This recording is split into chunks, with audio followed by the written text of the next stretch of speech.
Welcome to the Calgary Sessions. This is episode number 3. This one is going to be super fun for me. This next guest is kind of a common theme these first few shows. His name's Jeff. His name's Jeff, yes. And what I'm up to is I'm just bringing in good friends that fall into, entrepreneurs, athletes, and artists. And the good thing that this is, me being half selfish. I'm just getting friends so that I can get better at this whole thing. But this next guest and I go way back. As far back as I lived in his basement way back. So this one will be fun. So without further ado, tell the folks who you are and what you're up to these days. Thanks, Jeff. Don't call me Jeff. Yeah, it's the Jeff and Jeff show. Yeah, so I'm Jeff Moore and third generation Calgarian, which is kind of fun. Crazy. When everybody or anybody asks if I was born and raised in Calgary, it's kind of neat to throw out that little fact that my grandfather's father worked at City Hall. He was one of the first employees in the City Hall of Calgary. So yeah, kind of fun. But born and raised in Calgary and had some fun in the youth around Southwest Calgary, which will always be a bit of a home. And a bit of an entrepreneur and small business owner. And where are you? Where's your entrepreneurial, what path are you on right now? What two shops are you kind of operating right now? Yeah, so right now I have kind of a passion play at Works, the Sloper Climbing app, which is a digital guidebook essentially. And then the other business I have is Alpine Supply Chain Management, which is essentially supply chain management consulting. We help companies with their inventory and managing the supply chain of certain commodities. Cool. It's been a lot of fun. So Moore is a serial entrepreneur through and through. So we're going to weave in and out of a couple of funny stories. And right before this thing started, he brought up one that really made us laugh, and I forgot about it. So we'll get there. I guess what I like to do with the show is just let the guests kind of tell their story. Just kind of go back as far as you want. You can go to ECS. You can go to growing up in the Southwest. You can kind of just go back to a point your head goes as just being, whether you're, like I said, elementary, junior high, high school. Yeah. Just to lay the foundation for what we're about to get into, which is, being an entrepreneur and running these different businesses. So just, go back a little bit so people kind of get to know who you are. Yeah, sure. Gotcha. Well, as far as the entrepreneurial spirit goes, I guess it kind of came naturally for me because my grandfather owned his own business. My parents owned their own business. So, it's kind of like your dad being a firefighter and your brother being now a firefighter as well. You kind of see what is natural in your household. Yep. And shift work certainly wasn't natural for me. I worked in a restaurant for a bit and that wasn't natural. So entrepreneurship was kind of natural. I always kind of knew I'd own my own business. One day I didn't know what it was going to be. So I kind of dabbled in what I loved. But so to kind of go back to Calgary and what it means for me. Yeah. Do you have any when I think about me being an entrepreneur now for a short amount of time, yep. I think about rolling around Strathcona with a lawnmower, knocking on people's doors, trying to solicit work. Or in the wintertime, I'd go around with shovels and knock on the same doors and shovel sidewalks. Yeah. Do you have any classic old school stories growing up like that might have got you on the path? Yeah, for sure. Yeah, so I would do the same thing. I tried the lawn mowing. I sucked. They actually kicked me off the lawn. Because you were crooked or just not focused or what? I think I wasn't focused. So I was the lawnmower was moving too fast and I was running through the yard essentially. So I was doing a lousy job of mowing the lawn. So the lady actually said, "Get out of here. I'm going to have my husband do it." But anyways, I did pick up a shovel in the winter. And I went from house to shovel driveways. And it worked out great. The only challenge I had, and I'm not sure if this comes back into my present state or not, and just being the easygoing, value-driven business guy, but I'd show up to a driveway and I'd say, "Hey, I'm here to shovel your driveway." And they were pretty big where you were walking around, right? Yeah, that's right. Yeah, they were decent for a 12-year-old or 11-year-old. So anyways, I would say, "Well, let me shovel your driveway." And the person would say, "Well, how much do you want?" I'm like, "Well, I don't know. Let me just do the job and you pay me later." Wow. Good. It's just more like, well, let me get the job done. Then we'll talk about payment. So, looking back on that experience, it kind of makes me, I don't get into business for how much I'm going to make. And I don't think I ever calculated how many driveways I could do in a day to see how much my top dollar earning would be. I just did it for the experience. And I kind of do business today for the same kind of experience. Like, let's go do it. Let's provide some value.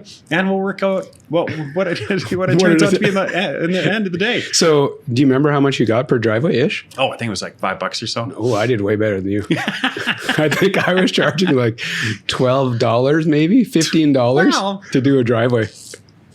It's big money back then. It was good. So I would like try and blow through it in whatever, the quickest time possible. And hopefully they were happy. That's awesome. So there's like the young, so there's the start of it. And then you kind of junior high school. Yeah, I did everything from bagging groceries to pumping gas. There's no entrepreneurial years within there. Just a lot of fun. I went to school and Ernest Manning in the Southwest, then off to SAIT, took business management because I always knew I'd do something, so get the schooling behind it. Did you know, like in high school, if owning your own business was like right on your radar? Because I think when you and I, so me and Morgo, like we kind of grew up in the same area of town. I went to a Catholic school, he went to a public school, so we didn't really hang out. But his name was synonymous with like the area of town we lived in for whatever reason. Just like big personality. He had this old Chevy kind of lifted up truck. I can't remember what it was. Chevy Apache. Yeah. But so there's 59. So anyways, his name was kind of always around the area I grew up. I just didn't know the guy. Right. Same thing with you too. Yeah. So it's really weird. So of this person, and then we connected after high school. So after high school, I kind of understand like the path that you're on right now. But in high school, did you know that you wanted to do your own thing? Because when we finally connected, you were a restaurant dude. Oh yeah, gotcha. So before then, was there like moments you're like, I don't know what I'm going to do, but I'm going to do my own thing, or what? Oh, I think so. I think, like I said, growing up in that environment of parents that own their own business, I think that just came naturally for me. So I think, and I'm not sure if it went back to the high school years, I have to assume, but I'd always known I would own my own business and do my own thing. It was just a matter of what and what path was I going to take to get there, and what type of experience was I going to surround myself with to know exactly what I wanted to do. Which is, I've talked about this a little bit. It's just a totally different program than I was on, because I never thought I would. I had an earlier podcast, me and the guest talked about just kind of like running out front, having that feeling to run out front, which is that's the feeling that kind of drives me down this path of doing my own thing. Yeah. You've had that feeling for a long time, and it just felt normal, it's interesting. That's, there's two ways to go about it, which is cool to know. Yeah, for sure. Yeah. So high school, you're kind of just doing whatever. Did you play sports in high school? I can't remember. Oh yeah, I played sports. I played football and rugby. I was a big dude. So, I was getting the bars by 16 years old. Awesome. Do the bouncers all by name. And I ended up going in there for my 18th birthday, and they were just like, oh, you've been coming here for a while. But so I was a big dude. I played football and rugby, and I did pretty good. And the only reason I ask now, because, one of your businesses is all about climbing, rock climbing, which you've really got into over the years, but we'll get to that in a bit. Yeah. So then high school is done. So then you're going to SAIT. Yep. And you're taking business management. And that is just to get a foundation, or is just kind of something that it was kind of covered a bunch of topics that you might be interested in? Yeah, no, I think it was a good foundation of business management, accounting, economics, all that kind of just business foundation. It wasn't university. I don't think I had the sustainability for the, what's the word I'm looking for? It's got to be a good word. Yeah. Sustainable? No. Like, you didn't know that you were going to, like, what you wanted to do, but I just didn't want to go to school for 4 years. I think I just had, so much focus. And if school was 2 years, that was perfect. And I actually took a half a semester off just to go on a rock climbing trip, and then came back and finished it off. So, 2 years was just about right for me. And I felt like I wanted to kind of get into the workspace and start working. Yeah. And the rock climbing, like you obviously just touched on it, but I'm going to keep on bringing you back there. The rock climbing, was that a high school? Did you, like, rock climbing for me is, well, here's my funny story. When I was in Mount Royal College the first time, I took this outdoor pursuits program. Yeah. And I hated school so much. My move was take all of my electives like front load them my like first 2 semesters. Yeah. So I think my first 2 semesters was like, there's like a childhood gym class. So teaching kids how to play, and there was an outdoor pursuits one, which was like going camping, hiking and camping. And the other one was rock climbing. Right. So Mount Royal College back in the day had this wall. Yeah. And that was my first experience was rock, and I hated it. I hated every second of this rock climbing. I was horrible. Every second. I didn't have the strength. Like I was like a, somewhat athletic dude, and I couldn't figure this out. So anyways, and it was such an underground sport back then. Right. So when did you get into it? High school? High school. Yeah, I had an outdoor ed teacher in high school take us to the university to take us rock climbing, and just the concrete wall at the university. Like the original one they still have? Excuse me. Yeah, the original one that they still have. And that was the only climb wall in Calgary. Now I think there's about 5 or 6. So we went there for an experience for a day, set up some top ropes, climbed away, and I loved it. I was hooked. And there was probably 2 or 3 guys in that same class that liked it as well. So we would venture out on the weekends and throw ourselves at these cliffs. I'm amazed I'm still here today. Crazy. Like some of the stuff that we did when we started, we just figured like the Yosemite Decimal System, it's the difficulty rating. It's from 5.5 when you're actually kind of doing some climbing to 5.15 now. Anyways, we just said, okay, let's just pick something in the middle. Let's pick this 5.10D, which is still a hard climb even today. It's not something you want to go throw yourself at. So, I jump on the sharp end, which means I'm going to lead the climb. I'm going to take the rope and clip it up on the way up there. So I don't know everything, but I don't know much about climbing. You hook the rope up to yourself, you got a harness. Yeah. And you just start going up the wall. And until you anchor the first position, you can just fall off and before you hit the first anchor or the bolt, you're going to hit the ground. You're naked. After that first bolt, you're going to pendulum past. So if you're 5 feet above that bolt, you're going to fall 10 feet. Gotcha. And of course, we knew nothing about belaying. So I had my partner like deep in the woods tied to a tree. So you went up to your first face with it was ridiculous. Like we were catching airs, and a pretty famous guide walked past us. He was guiding some ice climbings in Grotto Canyon. It was just in spring. It was still wintertime. We were so excited to get out there. Anyway, this guy, Simon, walked past us, and he just looked at us as he was guiding an ice climbing crew, and he's like, "What are you guys doing?" We're like flying off this cliff. You remember this guy? Again. Oh yeah. He's since passed away. He had an accident, okay. but I remember him just looking up at us. I'm like, "Hey, how you doing?" And he's like, "Oh my God, you guys are gonna die." So we're like, I dislike it. I won't say hate, but I have I wasn't good at it right away, so I wasn't going to try it.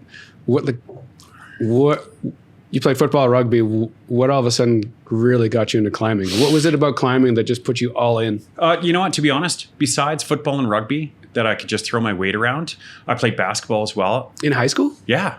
You played basketball in high school? I was horrible. But you still made the team. Does that mean Ernest Manning had like 12 people show up, so you just made the team? That's right. Well, I was on the junior team twice. Yeah, I was not very coordinated. I'm still not very coordinated. Here's the kicker. Yeah. I think I'm coordinated, somewhat athletic. I didn't have a sniff. I didn't make basketball in junior high. I did not try out in high school. So it just makes me laugh that you played high school basketball. I know. It must have been my mass that got me in there as well. I could be a good block. But anyways, I found climbing just so intriguing. And, there's so much to learn from climbing. Like even today, I've been doing it for 25 years and I love it. I was out climbing yesterday. And, every time you fall or have a failure in climbing, there's something to learn from. And I kind of take that same approach to life. Like you're going to fail in business. You're going to have little hiccups. You're going to slip. You're going to have, little hiccups with your family, whatever it might be. But if you don't take an opportunity, and in climbing, if you want to get better, you always take that opportunity to really study that failure to see what you can learn from it. Was I not focused enough? Was I too pumped? There's some simple mistake that I may have made that you just learn from. And, as you get in the more difficult climbs, you learn more and more.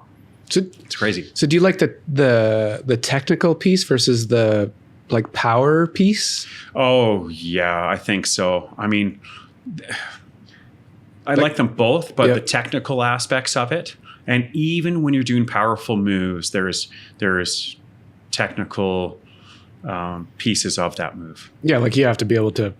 You need a strong technical background. Power can't get you in and out of certain situations. 100%. They can get you in trouble. For sure. I mean, that's why women are such good climbers. They have such good technique and such good finesse. Where guys, and especially guys my size, will have a tough time powering through stuff when you need to use proper technique. So that's, I mean, some amazing things I've learned about my technical climbing abilities is if I hone those in, you can do much better. It's amazing. And I'll just power through them. What is the prototypical size of a climber? Skinny, Wiry. So you're not even close to that. I don't fit the bill. Which is yeah. I can't. I've seen pictures obviously of where you go and what you do. So yeah, you don't really fit the mold in my opinion. But I know. Yeah, it's good. So the interesting thing about the climbing is that you tell me, was it your first foray into the entrepreneurial world was based around climbing? Yeah, I guess it was, because it was rock and ice climbing photography. So yeah, that was the first kind of business that I did start. So that was the beginning of it. Which is kind of, taking a passion and putting a business beside it, which was really interesting. Totally. The one story that I remember, so this is when Moore started this business, him and I were hanging out a lot. And the one story I remember for this one was the camera he bought. So he decides to open up Avoca Images, shooting climbers, ice climbers, rock climbers, whatever it is. He just wanted to shoot climbers. Yep. Okay, cool. Yep. And he bought this camera. So I don't remember all the specs. I don't know if you do either, but remind me. It was a Canon. No, it was a Nikon D1. It was the first digital SLR camera. And what year is this? 99? No. It was 2001. And massive camera. It was a big camera. Massive camera, sturdy, but the first of its kind. And super expensive. Yeah, $10,000 just for the body of this silly camera. And I was hauling it up ice and rock climbs, hanging from my harness. It was ridiculous. So there's nothing portable about it, but this is when you decided that you're going to start kind of doing your own thing. Yeah, for sure. And that was super fun. And yeah, it wasn't very successful financially, but man, it was so successful for a passion project. And I remember landing, the cover of Mountain Climbing Co-op, the catalog, Patagonia catalog. And, those are just in the climbing world, pretty large achievements. And I didn't care if I got paid a couple $100 for those covers. It just meant so much to me as, hey, I've done it.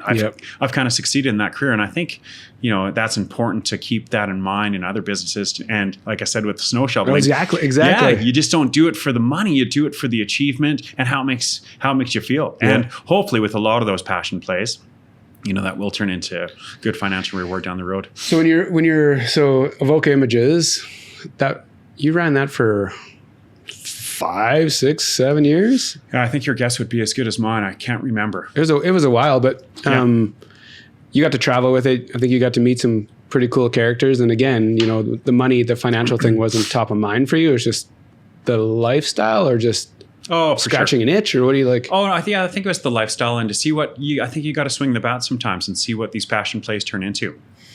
There's no doubt that passion plays can be more challenging, and maybe there's more competition in those arenas to make it successful. But you got to swing the bat and see how it goes. Yeah, I agree. I haven't done it nearly as often as you, but I completely agree. So then you go from Avoca Images, and this is where we started laughing before the show. Yeah, because the rock climbing thing was great. You got some covers. You got some amazing shots. Hung out with some of the who's who in the space. Then you kind of deviate into this other photography piece of the world. Wedding photography? Wedding photographer. So,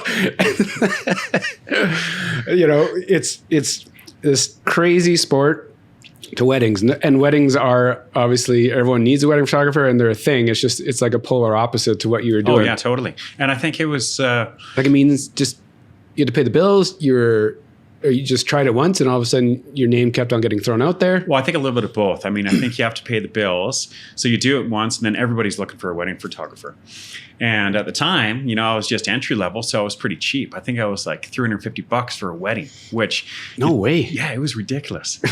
And so it was super cheap, and maybe rightfully so. I don't know. But it was an experience. I did get some good shots, but it was stressful. But the good thing about digital photography is you could see the shots on the back of the camera, which was kind of nice. Yeah. But beyond that, I didn't love it. And, it's funny. I'm going to jump ahead just a bit, but yeah, so that was part of the photography bit, and it certainly did help financially. But then, man, I lost a passion for photography for a few years. Yeah. So it's funny, I guess, I don't know what my point is, but maybe be careful with those passion projects, because if you dive into them with both feet, you sometimes lose that passion for what was born so long ago. And I think I was taking photos like in junior high and loved taking photos. So yeah, I mean, I still take photos, but not as passionately as I did when I was younger. Yeah, because when you were young, obviously running Avoca, like your photos were always like they're always amazing. But all of a sudden, I've had this conversation a couple of times with people of trying to match a passion with a business, and sometimes to your point, it can go sideways because people either just get burned out or disappointed, and all of a sudden that passion starts going away. Yeah, and I think with passion projects, it's opposed to businesses that there's a real need in the market for. If you can do it part-time and kind of test the waters out, or you're young. Yeah, like if you're in your 20s and you can afford to live in your basement and not have too many bills, go for it. I mean, that's the time to really take risks, is in your 20s and 30s even, but before family comes along, before mortgage payments come along. But yeah. So after you retire from the wedding photography business, then I don't remember. Then where do you go? Is it back on the entrepreneurial train, or is it restaurants? I can't remember where you went. Do you remember? No. Yeah, me neither. Oh, you know what I did is I started working in sales. Oh, okay. Yeah. Like energy sales, oil and gas sales, service sales, which kind of led to, so I worked in pipe distribution, like selling just pipe. And, I always thought that you take guys for hockey games, you take them out for beers, and there really wasn't a lot of value in, just selling pipe and selling a commodity essentially. And I'm like, man, I could do this so much better with more value added. And I kind of got working with a group that managed inventory, managed the supply chain for companies, because it was kind of a niche little talent. And, I kind of looked at the way they were doing it. I'm like, I think we can do this better. Like, they're just using simple spreadsheets. There's mistakes being made. I think there's better communication tools that can be used. So that's when Alpine started. And we created the Alpine Supply Chain Management Company and started working with a couple of big energy companies in town, managing their inventory and their supply chain of casing, tubing, and line pipe, which essentially pipe for oil and gas wells, and pipeline or line pipe for pipelines, and then it's provided all the accessories. So everything a distributor did, but then added value of managing their inventory, all those services that a distributor did, but we didn't have to carry the inventory, because the mills started building their own inventories that their key customers could pull from. So it was kind of a perfect storm of, guess what? You don't need to be a distributor and buy and sell inventory. You could actually just provide the services of a distributor and continue to add services to our repertoire of what we did. And it's worked out great. And that's been going for 12 years now. It's been that long? Yeah. Crazy. Yeah, since 2008. Wow. Yeah. And that's been super fun from, since we're just people and processes, it's how do we create the best processes? But then again, how do we create the best culture for our people? And, from having crazy town halls where we write poems about each other, and, we have awards, and we have Alpine bucks that we'd give people for birthdays and anniversaries. Culture was super important, to be an honest, integral company, and then have a lot of fun. That's obviously a long time. 12 years I had I would have said 8 maybe, but yeah, no, it's been since 2008. And it started with a guy, Brian. And, it's kind of funny when you create a company and you need to get that first contract. And, I couldn't afford to pay Brian because we didn't have a customer. And I met Brian through a friend. And I said, listen, you seem like a great guy. I think I have this potential opportunity to start this company, and we can start working for these oil and gas companies. But what we need to do is we need to land one first. And here we have one that's interested. Yep. We need to write a proposal. So we would hunker down in the empty classrooms of Mount Royal to write this proposal. So you're not paying him. No. You're not, it's an idea. This whole thing's an idea right now, and you've roped him in to give you free labor. Yeah. To go land a contract. Totally. Yeah. Amazing. And part of where everyone that knows, a lot of people that know Moore, one of the sayings is he can sell ice cream to Eskimos. That's not true. So I think this sounds like he saw an opportunity. Fair enough, but you were able to convince him that this could really be a thing. Yeah. Until you guys stroked this thing in the basement of Mount Royal. Yeah, totally. Yeah, so we got it together, and it essentially was, from our previous business, it was like a better mousetrap. How can we do what the market has done, but better, leveraging technology? So, anyways, we put together this contract, on a hope and a prayer, and we got the client and started off with the two of us. Then we hired an accountant. Then we went from 6 people, then to 23 people. We got our second client. So, Crazy. Yeah, it's been a lot of fun. It's interesting when you said, using technology to kind of make the processes better. Yeah. Now that I think about this, when you're sitting in front of me, is when you decide to get into photography business, you went with technology. Yeah, totally. One of the first digital cameras out there to kind of are pushing boundaries. So you went tech there. Yeah. And the other one that I forget about sometimes, the other tech thing that you've done was TTS. Yeah, that's right. Text Traffic Solutions. That was before Alpine too. So when you said, leveraging technology, it's kind of something that it's almost woven into everything you've done. Yeah, totally. From the Evoke images using the crazy camera, TTS, which we'll get into. Yeah. The processes for Alpine. And then the fourth one is the Sloper app, which is obviously tech-based. So anyways, go back to TTS, because this is a total tech-driven play.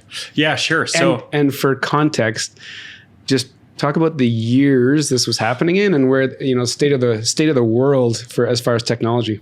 Yeah, gotcha. So I guess that was around 2002. We probably would have started that long before apps were around, and we thought of this idea that with the use of databases and a database of all the streets and roads in Calgary, we could create a system that if there was an accident or construction on your way to and from work, based on, as a user, what you put into this database of the roads you take, we can send you a text message to let you know that there's going to be a delay. So pause there. Yeah. In 2000, what kind of phones were people using? Do you remember? It's like flip phones. Flip phones, like Nokia, Pearls, or They were like super old phones, mobile.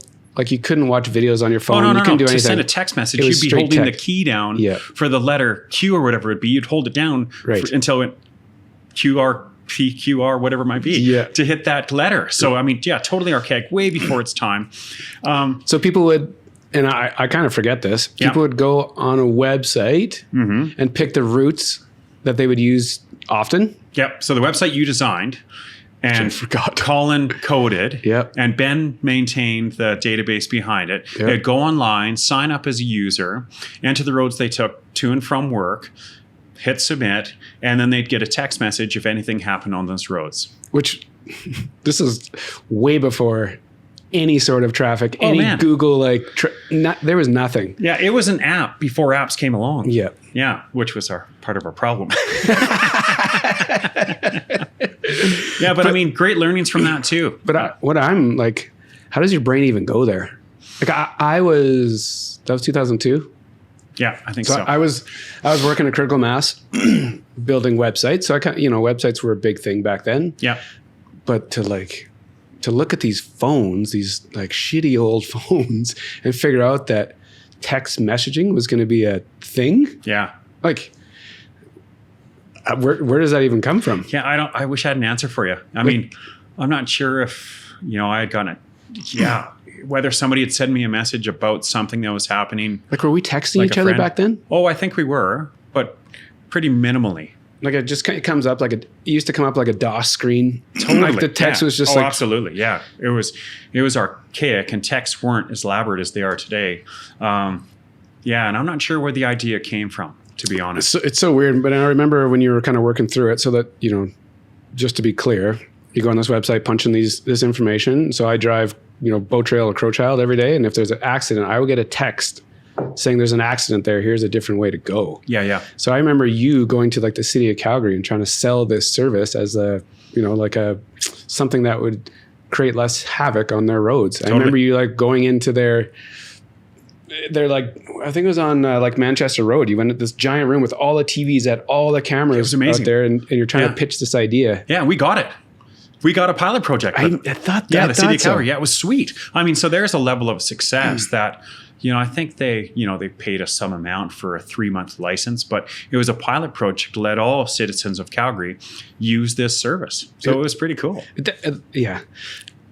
It's so, it's really interesting for me to think about the technical piece of your brain, like to all these things that I already rambled on about. Like there's always this technical thing, which is, it's really interesting. So then technical goes to Alpine, which is the processes. And then the current play, which is Sloper, the app. Yep. Kind of get into that and explain what it actually is and what you built. Yeah, sure thing. So it's funny because when we use guidebooks, so guidebooks are printed hard copy books. Old school. Yeah, old school, and people still use them today and love them. I still use them today and love them. But essentially they have a map of the cliff and the route you want to take. So when we'd go on bigger routes, we'd just take a photo of the guidebook as, something to bring on our phone, because we'd always bring our phone. But guidebooks were getting pretty thick, and we didn't always want to bring the guidebook on the climb with us. So we'd take a photo with our phone and constantly just open up our phone to look at the topo map of this climb. So, I kind of had the ideas like, well, why don't we just create a digital guidebook that you could, interact with the different routes? And, the only downside to taking a photo of one route, if you're going to go do a bigger route, is that if someone was on it, you had to have a plan B. Right. So you'd kind of get, your day would be foiled if you didn't have a good plan B. So with an interactive map, you could actually go, okay, well, we can't do this route. Let's do another one. And sport climbing, you'd probably do, 6 or 8 routes in a day. So you want more than one route, and you may want to check out a different sector of the cliff. Yep. So anyways, it's a digital interactive app that complements a guidebook, because the other challenge with guidebooks, development happens so fast nowadays that as soon as these guidebooks are printed, they're out of date. Somebody's got their Hilti drill out there putting bolts up another climb, and boom, there's a new area a month after the guidebook's been printed. So, and these books only get printed, I don't know, like once every couple of years, these guidebooks? Once every 4 or 5 years, sometimes even 6. So they can get really outdated quick. Totally. Yeah. And development happens so fast because people are exploring more, hiking further. And the drills that people use to place expansion bolts are becoming a lot cheaper. So everyone has now a drill for drilling into limestone and into granite. So anyways, so guidebooks become outdated. And you guys want more access? Yeah, thanks. And so the other thing that we wanted, our vision of the app is to be a bit of a bridge between these revisions of this guidebook. Right. So as the author prints a guidebook, the audience still needs to know what's happening between those revisions. So we kind of figured the app would be a perfect bridge between those revisions. Yeah. So, and nobody, sorry, I like interrupting you. Yeah, that's okay. Nothing out there when you came up with this idea? Like this was like, was there? What's funny? We came up with the idea, and because it was probably like 10 years ago. And I'd shared it with Krista, my wife, and said, hey, I got this idea. I think it'd be kind of cool. And then not probably a month or two later, I open up Climbing Magazine, and there's the widget of the month, or the new technology of the month. Oh, there's an app that kind of does what we were thinking. So I kind of put it on the back burner for a few years. And then the slowdown of 2014 happened, where we kind of had to reduce Alpine from 23 people down to 9 people. Yep. And part of that was like, can we save any jobs by doing anything else? So we were tossing around ideas like, surf parks, different companies, everything, whatever it might be. We just touted all these different ideas. And so Steve Chab and I, we started working on this app, and we actually reached out to a friend of ours in the UK, who we got to know through Skype. Like, the business was completely started through Skype, which was kind of neat. And he had the first topo app that he had built, and area specific topo app. So if you want to go climbing in Banff, you download the Banff app. If you want to go climbing in Lake Louise, you download the Lake Louise app. So what we kind of had a vision of is, let's encompass as much as we can and let users manage that data. So we reached out to Steve and said, hey, we're thinking about, we love the look of your app. We'd like to partner with you and put this app on steroids and develop something new. What do you think? And he's been awesome. He was totally game to let us use his technology and use his ideas and his platform to build it up. And we had a social network within the app. There's ways you can add routes to it. Cool. If we miss something, if we miss a route description or bolt count, how many quick draws you need for going up a cliff, you can now add that. So we've kind of beefed up that app. So now it's also a guidebook, but with the ability to enhance that guidebook, and then the author can moderate the information that comes in from the community. Gotcha. Yeah. So again, this kind of loops back to the start of this conversation. Was like, it's kind of a straight passion play built off of passion again. Which is, there's kind of a theme with some of the things you're up to, are just like bolting passion to a business. Yeah. And this one's been going for how many years? Even this has been in development? 4, I'd say. So it's been 4 years. So it's been going for a while, and the balance between, obviously you still climb a ton. Yeah. And you have this business on the side. So the mix between passion and the business, is that balance still feel, you're not losing your drive to climb? No. I think if I could do this for many years to come, I would for sure. Because it's just, the thing about this is, I've always had a passion for guidebooks and what goes into a guidebook and getting inspired from guidebooks. So we may, do a bit of a pivot and start publishing hard copy guidebooks, like from the app. So we have all the content. Excuse me. We have all the content. Why wouldn't we throw that content into a hard copy guidebook? And now, as the revisions happen within the app, you're working towards your next revision of your guidebook. Right. So it's kind of a great tool, because the back end is for drawing all these topo maps that end up in a guidebook. So we might be going a little bit backwards by going from an app to a hard copy guidebook, but it meets our vision of having the app be the complement for the hard copy guidebook. It's really interesting you say that. When if I'm talking to different clients or different people, and they're asking me about how to operate online, what to post or what to do, like, should I do this or should I do that? And my answer is all the time is both. Right. And what you just described is both. It's essentially using tech to kind of backstop the traditional book, which is never going to really go away, because people love that. Yeah, absolutely. Which is really interesting.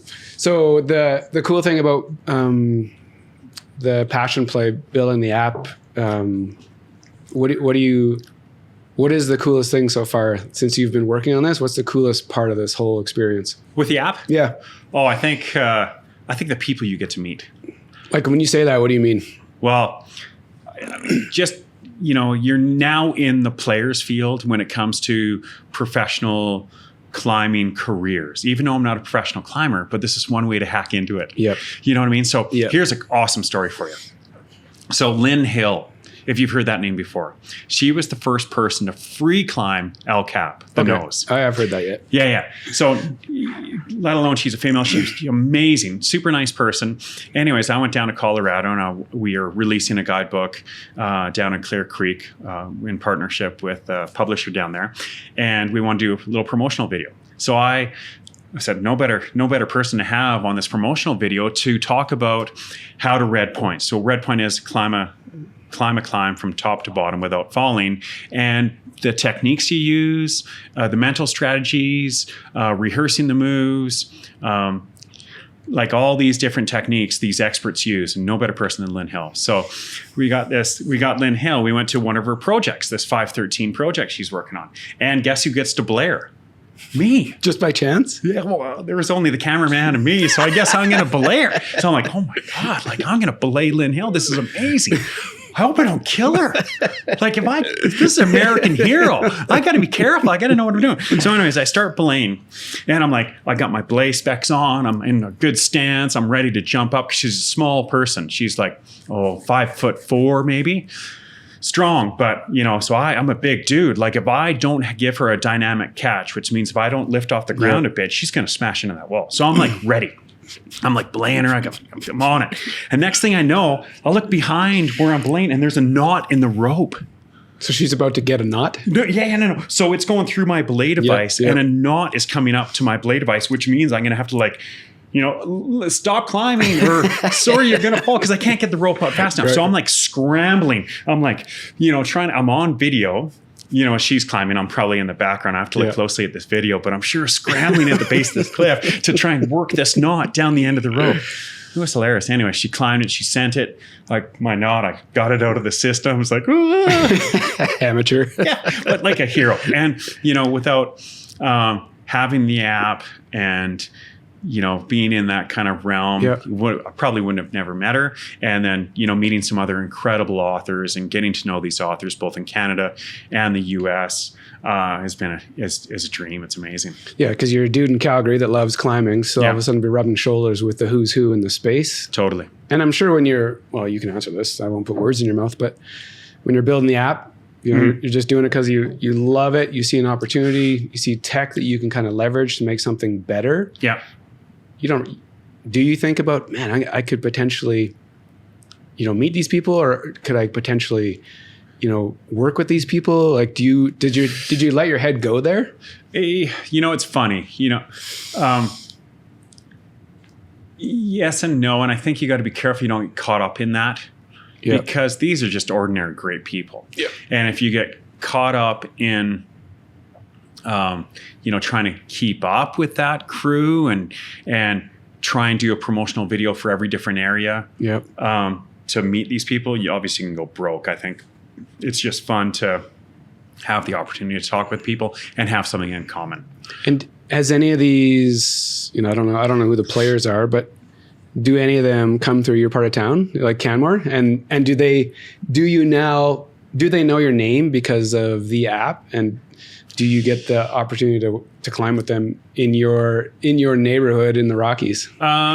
Yes and no. They would. Some of them I have gotten to meet guys like Adam Ondra, one of the world's best climbers. Cool. Sat down and had a coffee with him to talk more business. It's the Canadian Rockies is turning into quite a place for sport climbing, and we've had Alex Migos here, Adam Ondra, like world-class names come visit and try some of the routes here. So that's really cool. Would they know about what I'm doing? No, not really. I think there's people might hear of it, but it's not like it's a breakthrough type thing.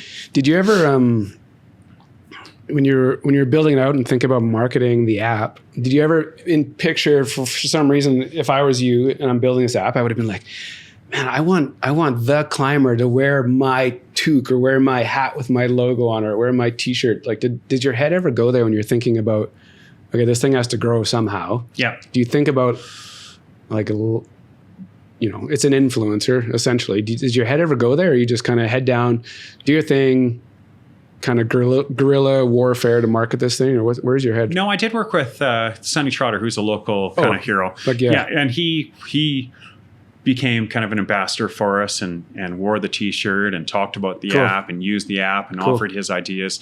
So I think that has a big part in it for sure. And when you're building this app, did you ever think that would be a reality? Sunnytrotter, talking about your product and kind of having your back? Yeah, I think so. So as you're kind of working this through your head, you're like, man, if I got to a certain spot, I could go down this path? Yes, for sure. Yeah, and I think you have to think big like that, or at least have fun thinking about that. Yeah. And if it's viable and it's an opportunity to bring on some famous person to promote whatever you're doing, I think a lot of famous people might be open to it. Yeah. Yeah. Yeah, it's really cool that doing something you love can actually lead into these new friendships, totally. New athletic endeavors. Maybe you get access to different spots with different people. Like, I think it's an interesting, you can't plan for everything when you start, when you go down this path. So I think it's pretty cool that you get to climb with the who's who. Yeah, for sure. No, absolutely. It's amazing. In this area. And I think it's just, you have something in common with your heroes, which is pretty special. Yeah. Yeah. And at the end of the day, they're kind of like regular folk, like you said. Great people. Yeah. They just love what they do. Yeah. Yeah, that's cool. So the way I like to, and it's funny, I haven't figured out how to like put a bow on these things yet, but one of the questions I like to ask or eventually get to is like Calgary. When I say Calgary, for me, it's like it's everything essentially. It's given me all the opportunities that I ever wanted, thought I wanted. It's a big small town, so I could talk a lot about Calgary. But the Calgary Sessions, obviously, it's in the name. So when I say Calgary, I'm trying to dig for what people think of Calgary. You know, gotcha. like it doesn't have to be like cheesy, and it could be a story, it could be a moment. It just somehow to wrap your thoughts around Calgary, and that kind of puts a bow on this session. Well, I think Calgary is relationships. I think it's like you said, it's a big, small town, and the plus 15s rolling down 17th Avenue is a great example of that. I mean, when you walk down the sidewalk, walk through the plus 15s, you run into people that you've had a great relationship, whether that's been at work, whether that's been at school, or wherever it might have been. It's just awesome to see people in there. It's still a super friendly town. And I think relationships go a long way in this town. Meaning that if you know somebody and they trust you, they're there to help you and support you in whatever you do. Do you think that, we're both born and raised here. Do you think that people that move here feel the same way we do about the big small town and being able to walk down streets and see people that you've known for a long time? Is it just us? Do we have a different lens on this, or is it like, I don't know, maybe. It's hard to say. I mean, well, for example, like I live in Canmore now, and that's a small town. Yep. And I love that similar aspect of Canmore in that you go to the grocery store saying hello to 4 or 5 different people. Yep. So I think people moving here might get the same kind of vibe. Eventually, right? I think there's still people still nod at you and smile at you on the street. Yeah. Which is, if we start to lose that, it'd be a shame. Yeah. Yeah. Yeah, it's interesting. It's going to be kind of fun talking to different people, listening to what they think. But what's the session before you, the answer was very similar. It was about experiences. Yeah, gotcha. So it'll be. It's a bit of a weird question to ask, but I think the answers it'll be interesting to see how they get totally put together. Absolutely. And where they end. Yeah. So I will link up Alpine and Sloper in the comments below so people can see what Jeff's up to. If you're a climber, awesome. Check out the app because it's pretty cool. What I hear, because I don't climb.